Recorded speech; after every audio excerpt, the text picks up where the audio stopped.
ஆச்சி gulab jamun mix வழங்கும் மணிச் செய்திகள். இணைந்து வழங்குபவர்கள் அரசன் சோ.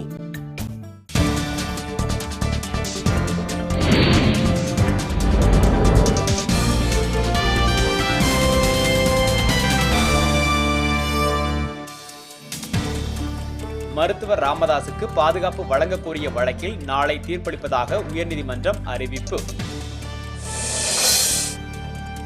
பாய்லின் புயல் காரணமாக சென்னை துறைமுகத்தில் 3ஆம் எண் எச்சரிக்கை கூண்டு ஏற்றம்.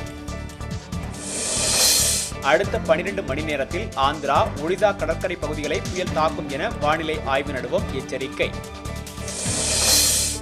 தாராளமய வணிக ஒப்பந்தத்தில் கையெழுத்திட தயார் என ஆசியான் மாநாட்டில் பங்கேற்க சென்றுள்ள பிரதமர் மன்மோகன் சிங் தகவல்.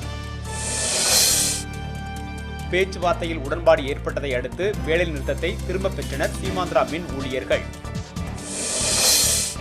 2014ஆம் ஆண்டு பொதுத் தேர்தலில் 3வது அணிக்கு பிரகாசமான வாய்ப்பு உள்ளதாக பிரகாஷ் காரத் நம்பிக்கை.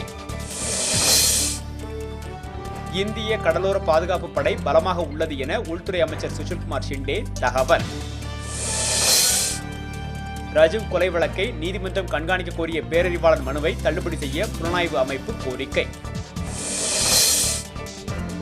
சிங்கப்பூரில் இருந்து 20 லட்சம் ரூபாய் தங்க கட்டிகளை கடத்தி வந்தவர் சென்னை வானூர்தி நிலையத்தில் கைது.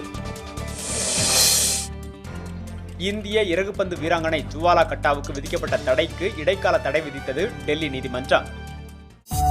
ஆச்சி குலோப் ஜாமுன் மிக்ஸ் வழங்கிய மணிச் செய்திகள்.